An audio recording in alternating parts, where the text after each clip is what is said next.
ఉమ్మడి ప్రకాశం జిల్లా వైఎస్ఆర్సీపీ నేతల సమావేశంలో చంద్రబాబుపై జగన్ తీవ్ర స్థాయిలో ధ్వజమెత్తారు. కూటమి పాలనలో ఆర్బీకే వ్యవస్థను పూర్తిగా నీరుగార్చారు అని మండిపడ్డారు. రైతులకు గత్యంతరం లేని పరిస్థితులు కల్పించి మిల్లర్లకు తక్కువ ధరకే అమ్ముకునే పరిస్థితులు కల్పిస్తున్నారని జగన్ ఆగ్రహం వ్యక్తం చేశారు. చంద్రబాబు అబద్ధాలు మోసాలతో ప్రజలు విసిగిపోయారు అని, అందుకే డైవర్షన్ పాలిటిక్స్ చేస్తున్నారని మండిపడ్డారు జగన్. కూటమి ప్రభుత్వం అధికారంలోకి వచ్చిన 6 నెలలకే ఎప్పుడూ చూడని వ్యతిరేకత ప్రభుత్వం పట్ల కనిపిస్తోంది అన్నారు. మనకున్న వ్యక్తిత్వం, విశ్వసనీయత వల్లే మళ్లీ అధికారంలోకి వస్తాము అన్నారు జగన్. చంద్రబాబు అబద్ధాలు చెప్పడం, మోసాలు చేస్తుండటంతో ప్రజలు ఆగ్రహంతో ఉన్నారని జగన్ అన్నారు. అందుకే డైవర్షన్ పాలిటిక్స్ చేస్తున్నారని, గ్లోబల్ ప్రచారం చేస్తున్నారని జగన్ మండిపడ్డారు. ఇదే అంశానికి సంబంధించి మరింత సమాచారాన్ని మా ప్రతినిధి రవీంద్ర అందిస్తారు. రవీంద్ర, తాడేపల్లిలో చంద్రబాబుపై జగన్ కామెంట్స్ గురించి మరింత సమాచారం ఏంటి? మైశ్రీ ఉమ్మడి ప్రకాశం జిల్లా సంబంధించినటువంటి వైఎస్ఆర్ కాంగ్రెస్ పార్టీ నాయకులతోటి ఆ పార్టీ అధినేత వైఎస్ జగన్ సమావేశాన్ని ఇంకా కొనసాగిస్తూ ఉన్నారు. దాదాపు 2 గంటల పైగా ఈ సమావేశం ఇంకా కొనసాగుతూనే ఉంది. ఈ సందర్భంగా పార్టీకి సంబంధించినటువంటి ముఖ్య నాయకులందరూ కూడా హాజరయ్యారు. అంటే ఎంపీపీలు, జెడ్పీటీసీలు, మున్సిపల్ చైర్పర్సన్లు తదితరులందరూ కూడా హాజరైనటువంటి ఈ సమావేశంలో జగన్ కీలకమైనటువంటి అంశాల గురించి ప్రస్తావన చేశారు. ఇప్పుడు చంద్రబాబు ప్రభుత్వం వచ్చి దాదాపు 6.5 నెలలు అవుతున్నప్పుడు కూడా ఇప్పటికీ ఏ ఒక్క సూపర్ 6 హామీలోనేది ఏది అమలు చేయకపోగా ఇంకా ప్రజల మీద పన్నులోపుల దారుణంగా బాధుడే అనేటువంటి కార్యక్రమాన్ని నిర్వహిస్తున్నటువంటి పరిస్థితి. ఈ నేపథ్యంలో రాష్ట్ర వ్యాప్తంగా తీవ్రమైన వ్యతిరేకత నెలకొని ఉంది. కాబట్టి ఈ ఎట్లాంటి పరిస్థితుల నేపథ్యంలో వైఎస్ఆర్ కాంగ్రెస్ పార్టీ మళ్ళీ పూర్తి స్థాయిలో యాక్టివ్ కావాలి, ప్రజల సమస్యల పరిష్కారం కోసం పెద్ద ఎత్తున ఆందోళన కార్యక్రమాలు కూడా చేయాలి, ప్రభుత్వం మీద ఒత్తిడి తీసుకురావాలంటూ కూడా ఆయన వైఎస్ జగన్ చాలా స్పష్టంగా చెప్పిన పరిస్థితి. అట్లాగే ప్రధానంగా ప్రకాశం జిల్లాకు సంబంధించి అనేకమైన సమస్యలు అయితే అక్కడ ఎదుర్కొన్నారు. వెలుగొండ ప్రాజెక్టు ఇప్పటికే పూర్తయినప్పుడు కూడా ఆ ప్రాజెక్టులో ఇప్పటికీ నీటిని నిల్వ చేయట్లేదు. కేవలం వైఎస్ జగన్ వెలుగొండ ప్రాజెక్టును పూర్తి చేశారనేటువంటి ఒక కారణంతో అక్కడ దాదాపు 1,00,000 పైగా ఎకరాలకు సంబంధించినటువంటి నీటిని కూడా విడుదల చేయకుండా ఆపినటువంటి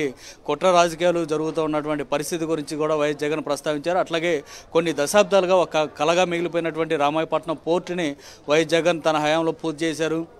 షిప్పులు కూడా వచ్చేటువంటి పరిస్థితి ఉంది. కానీ దాన్ని కూడా ప్రైవేట్ పరం చేసినటువంటి పరిస్థితి ఒకవైపు ఉంది. మరోవైపు మెడికల్ కాలేజీలు నిర్మాణం పూర్తి చేస్తున్నారు. మార్కాపురం సమీపంలో నిర్మిస్తున్నటువంటి మెడికల్ కాలేజీని కూడా ప్రైవేట్ పరం చేస్తున్నటువంటి పరిస్థితి. సో వీటన్నిటి గురించి కూడా వైఎస్ జగన్ చాలా స్పష్టంగా ప్రస్తావించినటువంటి పరిస్థితి ఉంది. అట్లాగే ఒంగోలులో కనుక చూస్తే 12 పోలింగ్ బూత్లకు సంబంధించి ఈవీఎంలో తేడాలు ఉన్నాయి. కాబట్టి ఈవీఎంలు లెక్కింపు అట్లాగే వీవీప్యాట్లకు సంబంధించి బేరీజు వేస్తూ ఆ లెక్కింపును కొనసాగించాలంటూ గతంలో సుప్రీంకోర్టుకు వెళ్ళిన నేపథ్యంలో సుప్రీంకోర్టు ఆదేశాలను కూడా కాదని ఇక్కడ ఎన్నికల కమిషన్ వ్యవహరించింది. కాబట్టి దీంట్లో మరింత సీరియస్గా కనుక సుప్రీంకోర్టు తీసుకుంటే ఎన్నికల ప్రధానాధికారి దగ్గర నుంచి చంద్రబాబుతో సహా అనేక మంది పెద్ద తలకాయలకి ఉద్యోగాలు పోయేటువంటి పరిస్థితులు ఉంటాయి అంటూ కూడా ఆయన చెప్పినటువంటి పరిస్థితి. సో ఇట్లా జరుగుతున్నటువంటి పరిణామాలన్నిటి గురించి కూడా వైఎస్ జగన్ ఈ ఉమ్మడి ప్రకాశం జిల్లా నాయకులతోటి చర్చించారు. అట్లాగే అసలు ఏం జరుగుతుంది రాష్ట్రంలో, ప్రజలు ఎదుర్కొన్నటువంటి సమస్యలు కానీ అట్లాగే పార్టీ పరంగా ఇంకా ఎలాంటి కార్యక్రమాలు చేపట్టాలి తదితర అంశాల గురించి కూడా వైఎస్ జగన్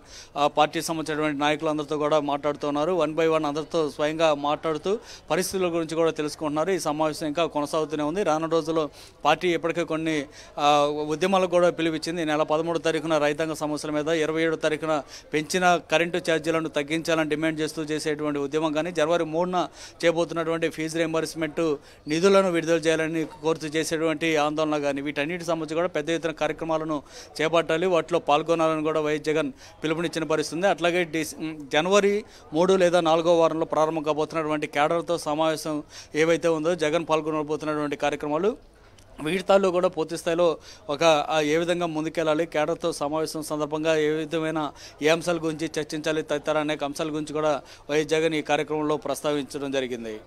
రవీంద్ర, ప్రకాశం జిల్లా నేతలకు జగన్ ఎలాంటి దిశానిర్దేశం చేశారు భవిష్యత్తు కార్యాచరణపై? ముఖ్యంగా పార్టీకి సంబంధించి చూస్తే కనుక పెద్ద ఎత్తున పార్టీ పునర్నిర్మాణానికి ఆ పార్టీ నాయకులందరూ కూడా ముందుకు రావాలని వైఎస్ జగన్ సూచించారు. ఎందుకంటే గడిచిన 6.5 నెలలుగా రాష్ట్ర ప్రభుత్వానికి మనం కొంత సమయం ఇచ్చాం.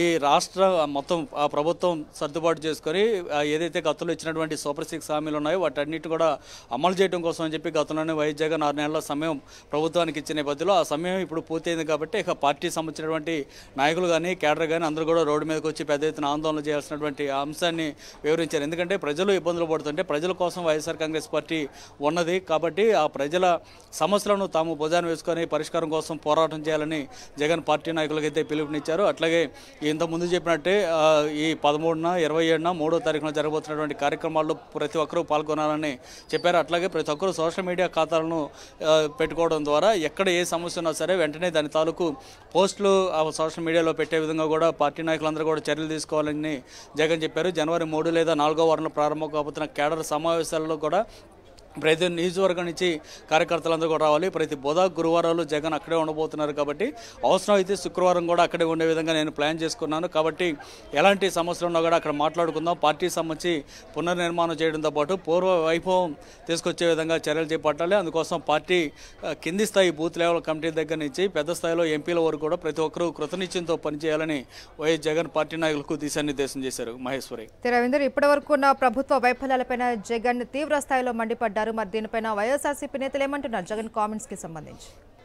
దీనికి సంబంధించి వైఎస్ఆర్ కాంగ్రెస్ పార్టీ నాయకులు కూడా పూర్తి స్థాయిలో యాక్టివ్గా కనిపిస్తున్నారు. ఎప్పుడైతే వైఎస్ జగన్ ఈ 3 అంశాలకు సంబంధించి పిలుపునిచ్చారో, ఇటు ఆ రైతులకు మద్దతుగా ఉంటూ పెద్ద ఎత్తున కలెక్టరేట్ దగ్గరకు ర్యాలీగా వెళ్ళటం, అక్కడ కలెక్టర్లకు వినతిపత్రం ఇవ్వాల్సినటువంటి కార్యక్రమాలకు సంబంధించి రైతుల నుంచి పెద్ద స్థాయిలో మద్దతు లభిస్తుంది. పార్టీలకు అతీతంగా రైతులు వస్తున్న పరిస్థితి ఉంది. మనం చూసే ఇటీవల కృష్ణా జిల్లాలోకి వెళ్తే సాక్షాత్తు పౌర సరఫరాల శాఖ మంత్రి నాదెళ్ల మనోహర్ని అక్కడ ఉన్నటువంటి రైతులు నిలదీశారు. మేమంతా తెలుగుదేశం పార్టీ సంబంధించినటువంటి కార్యకర్తలు అయినప్పటికీ మేము కూడా ధాన్యాన్ని అమ్ముకోలేనటువంటి పరిస్థితి ఏర్పడిందంటూ అక్కడ రైతులు మాట్లాడినటువంటి పరిస్థితి. కానీ సో ఈ విధంగా ప్రభుత్వం మీద అధికార పార్టీకి సంబంధించినటువంటి కేడర్ కూడా వ్యతిరేకత కనిపిస్తుంది. సో ఇలాంటి పరిస్థితుల నేపథ్యంలో ఇప్పుడు 13వ తారీఖు వైఎస్ఆర్ కాంగ్రెస్ పార్టీ ఆధ్వర్యంలో జరగబోతున్నటువంటి రైతాంగ సమస్య ఉద్యమాన్ని సంబంధించి పార్టీలకు అతీతంగా అందరూ కూడా పెద్ద ఎత్తున పాల్గొనే అవకాశం అయితే కనిపిస్తుంది. ఇదంతా కూడా వైఎస్ఆర్ కాంగ్రెస్ పార్టీ నాయకుల్లో కానీ కార్యకర్తలు కానీ ఒక సంతోషాన్ని ఇస్తుందని చెప్పుకోవచ్చు. ఎందుకంటే కేవలం ఈ 6 నెలల్లోనే ఇంత స్థాయి వ్యతిరేకత రావడం అనేది గతంలో ఎప్పుడు చూసుండదు. సో